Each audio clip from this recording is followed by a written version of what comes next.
We're gonna go over credibility packet, the documentation to make this all legal and legit. I'm gonna pose kind of my idea for 2024 of a goal of mine. I want to try to start like syndication type thing, and then we'll go over some questions, and then at the end, I'm gonna ask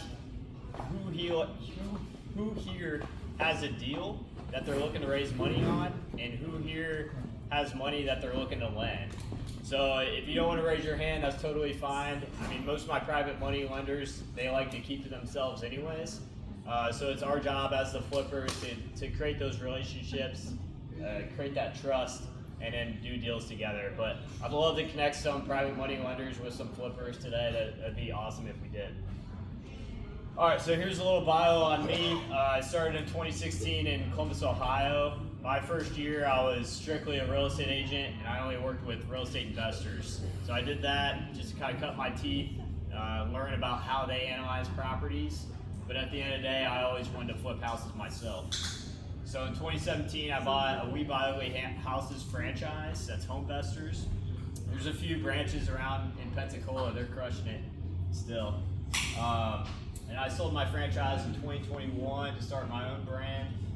I've flipped over 60 houses, and that includes rehabs, rentals, assignments, kind of whatever strategy the house calls for, I apply. I've done 90 other transactions as a real estate agent for other clients. In 2020, I moved to Pensacola. I spend about almost $10,000 a month on marketing, and that includes direct mail, online, radio. I just started nursing homes. That's going to be interesting. We do cold calling, and then I have an office manager. I have 10 rentals. 2 rehabs is usually where I'm pretty consistent at. The past few months I had about 5 going at one time, but we just finished a few in the past week or so. And I still am an active real estate agent. A little disclaimer about what we're talking about tonight. Because it's all legal, I really am just speaking from my advice on what stuff I've done. So don't take anything what I say. I mean, consult with a lawyer if you're going to do deals together. I feel like I have to say this, so that's my disclaimer. All right, so what's the difference between private money and hard money? A lot of times when I tell people I'm looking for private money lenders, they'll introduce me to a hard money lender.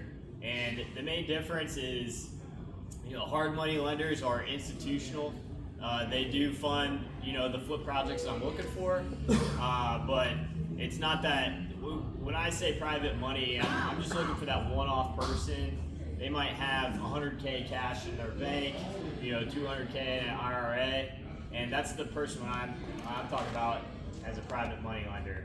So that's where we create those relationships and just do a deal between us. So a hard money lender is going to be, you got to be Jay Helms here, W2 Capital. That's who I use for my hard money lending. I love them because their money is always available. It's like an endless amount of money, but I get a little bit better rates as far as private money goes, but it's very limited capital. So that's kind of the difference. It's good to have all the options because if you find that deal, you want to get it done. So I'm just gonna kind of compare the different private versus hard money, and then JV on the right side is joint venture there. So typically what I've seen in private money, I usually offer about 8 to 12% in interest. That amortizes over a year. I usually don't pay any points on that, and I promise to pay them back in 9 to 12 months.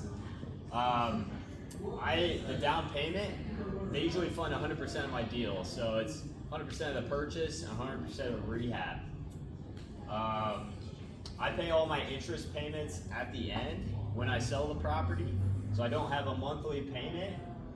I take the title in my name and I give them a first mortgage lien. The rehab draw system, so you'll find this in hard money lenders. They hold back the rehab funds until you prove that you've done the work, and then they usually send out an appraiser. Sometimes they'll take pictures, and then they'll disperse the funds. With my private money lenders, I usually ask for the money up front, and it just helps me with speed of process. Sometimes with my contractors, they live paycheck to paycheck, so I always want to try to pay them every Friday.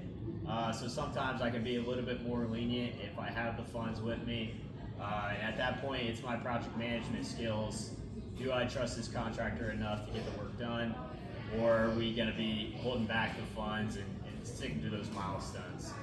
So what I've landed on recently is, I only pay out on milestones, but sometimes, I'll pay a little bit ahead, just so they're not making nothing that week.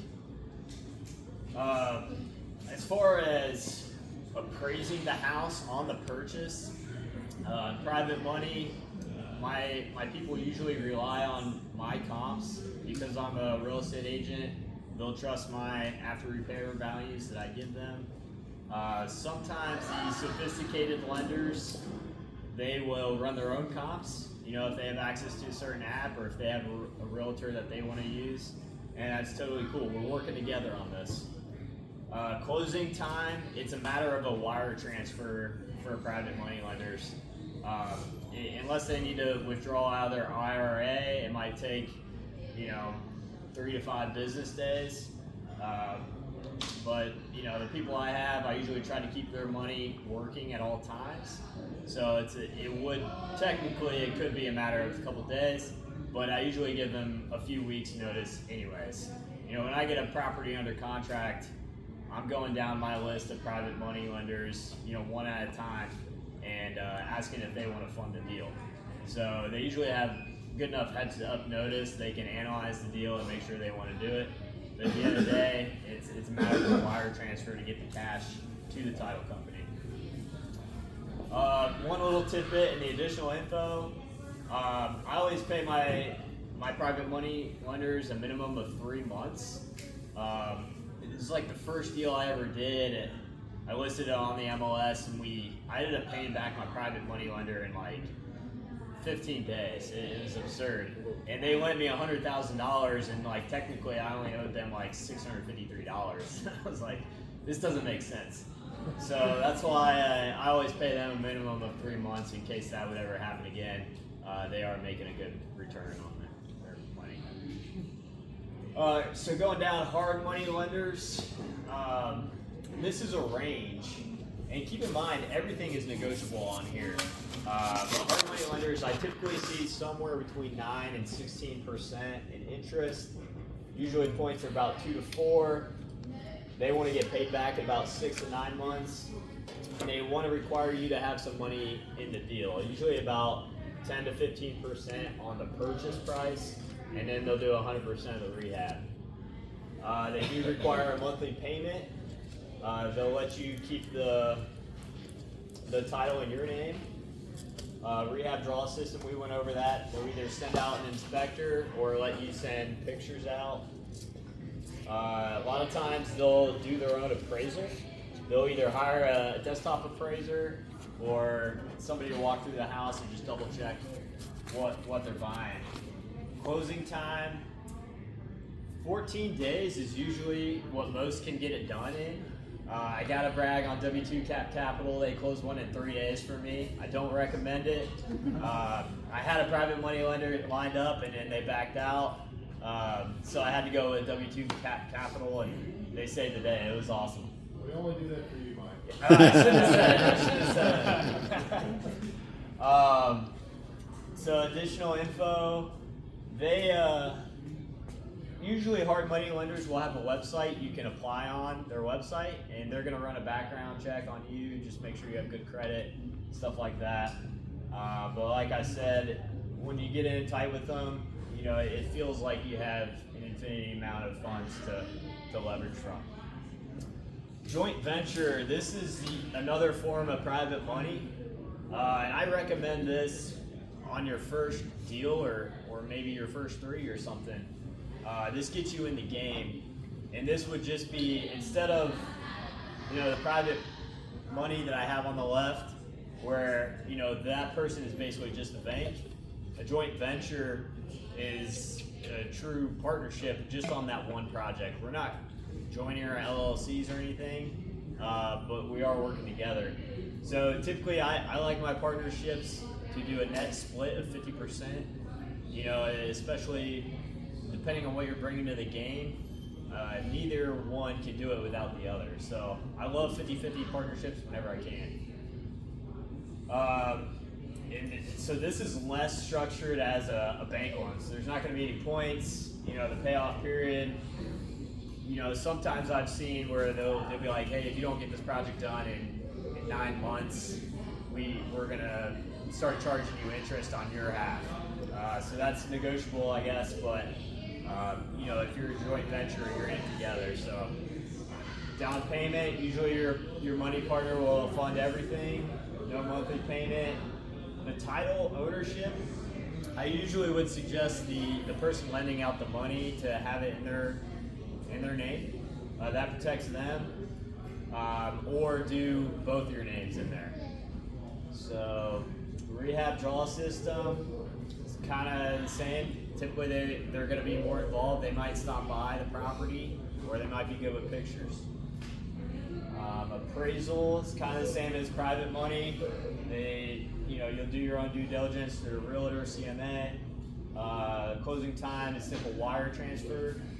Additional info, like I said, good for your first deal. And that was actually the first deal I ever did. Was a joint venture, and when you're first getting into flipping, you just want to prove the concept, and it's a great way to do it. I highly recommend it. An additional little tidbit: when I'm borrowing money from a private money lender, I'm giving them first mortgage lien. So there is a state tax in Florida that they charge 25% to record that lien. So if you had a joint venture partner that was purely cash and you don't have a mortgage lien, you would not have to pay that tax. So that's a nice little savings there. Any questions on that before I move on? Yeah. In the beginning, what was the name of that hard money company that you used? W2 Capital. That was WC. Okay, I just Yeah, wanted to talk double to check. Jay after. Gotcha. Yep. I appreciate that. Alright, so how do we find private money lender partners? Number one, the networking meetings like this. That's pretty much, whenever I go to networking meetings, that is like my main goal. I always want to slip it in. I don't want to make it seem like I'm too aggressive on it. But when I went to Bigger Pockets conference a couple weeks ago, that was my main goal, the whole trip. Was how do I meet people that would be willing to partner with me? And that conference gave me a lot of ideas on how to source it, and then some of them are listed here. Actually, one of my biggest private money lenders I met early on in my career at a networking meeting. And I just kind of told him, I was like, yeah, I got this deal, I don't know how to fund it, I don't think I can afford a hard money loan. And he was like, well, that's what I do. You know, he's like, I flipped houses throughout his career, now he's got a portfolio of rentals, and now he still loves real estate. That's like the final stage of real estate investing, is to be the private money lender. So, you know, he knows how to analyze every deal, and I appreciate lenders like that because they give you a different way of looking at things. And I've had private money lenders say no to me on deals, even though I've made money on them, continue to make money on them. For some reason, they don't like that deal, and it just makes me consider things from another point of view. So it's valuable opinions that I like. Bigger Pockets. If you're in real estate investing, you got to live on that website. No questions asked, and it just always slipping it in. When I was a full-time real estate agent, 75% of our business came from Bigger Pockets. It's free marketing. You interact on the discussion, slide people's DMs, and just throw the questions out there. Family and friends, I put these in parentheses as unsophisticated, and so consider that. If you're going to pitch to family and friends that might not be in real estate, they might not know exactly what you're asking them to do, if it's a good deal or a bad deal. a lot of times they lend you money just because they trust you as a person. They like your character or whatnot. So consider that. You have to protect them and not jeopardize their money and put them in a bad deal. Webinars is another way to find private money, and this is something I might start doing. I'm thinking about doing once a month, just like pitching a deal on a webinar and see what kind of following I can get. So that's something I learned from Bigger Pockets. YouTube videos, I'd like to start posting videos up on there, creating content, just whatever you're doing. I know Bradley's really good at that. Buyers list. So I haven't done this, but a lot of wholesalers, they might have 200 people on their buyers list to 2,000, and they'll put a deal on their buyers list and just blast it out to everybody. So chances are there's probably somebody on that list that knows somebody that'll lend you money. So that's a good way. Social media, always just posting what you're doing. Conferences, those national conferences, like I said, it seemed like a lot of people had Bigger Pockets. That's what they were looking for. Is my bottleneck is funding right now. So those are the people I want to meet. I also do this. So my brother, he's a commercial banker, and he has a lot of relationships with the business guys, and he's always trying to connect me with people with money. And when he does, and we close a deal, I pay him 1% of the loan. So it's been a good little side income for him. We just closed a $250,000 loan, so I paid him $2,500, for that loan. So he's kind of my agent working for me, and it's been a nice resource. So, like I said, you got to build trust with these people that you're meeting. Real estate investor version of a resume is the credibility packet. So basically, you can do this in two different ways, Excel or PDF. I started with PDF, and basically I took a lot of time. Like on the right side, that's one flip I did, and it went on for another 20 pages. So I ended up transferring it to Excel, and it's just a little bit more to the point. So you can do a PDF or Excel. And then on the left here, I always have a cover page on my credibility packet. So this is kind of the basics of who I am, how long I've been in business, my experience, the highlights, kind of that first slide of the PowerPoint I showed you. I also, on my cover page, I put how much I spend in marketing, maybe my cost per contract, just to show that I'm a legitimate business and who I am. Also, private money lenders may want to walk through your job sites, and this is, I love doing this because it shows me that they're interested and they want to learn more about me, and they're being smart with their money. And we build that relationship on that. They're kind of interviewing me at that time. So I can say, hey, this was my budget on this project, we ran into this problem, this is the final budget, but how cool is this project, Or I could show them MLS of closings I've done and gain that trust that way. So I definitely suggest to do those job site walkthroughs. This is the Excel version of the same thing. So pretty much I just have one line item for every flip and kind of the gross margins. And then on the right side, I have all my marketing expenses. So it just condenses everything into one page, and I think it's just easier to read. So whatever your preference is, this is something I always send in my new relationships in private money lenders. After the first deal, you can kind of go straight back to talking business, but the first one, to gain that trust, this is really important. All right, so let's get over the documentation. So how I protect my private money lenders, if I were to default or not hold up my end of the bargain, I give them first mortgage lien. They are basically the bank, and it gets recorded at closing by the title company. Everything's legitimate. So I had a mentor, I should say, in my first year or two gave me this template, and it's really simple stuff. It's 2 to 3 pages, and it just gets down to the nitty gritty. I mean, it's not no 40-page mortgage that's going to confuse everybody. You know, what are we talking about here? It's the property, you know, how much is being borrowed and when we're paying back, and then what happens in default. So we get that notarized and recorded with the county at the time of closing. And in the note, this is the other part, the other half. This details the mortgage, so it'll go into more detail of how much interest I'm paying, when our interest payments due, and stuff like that. So this actually doesn't need to be recorded, but I just record them, get it notarized, and that way there's just no confusion of like, hey, I lost this document, what did we agree upon? It's already on the county records, and anybody can look it up. And by the way, if you look up any of the flips I've done, you can find these documents on the county recorder's office. So I think part of that disclaimer, I'm not going to send you my mortgage, but you can grab it online anytime. Go back to, the mortgage.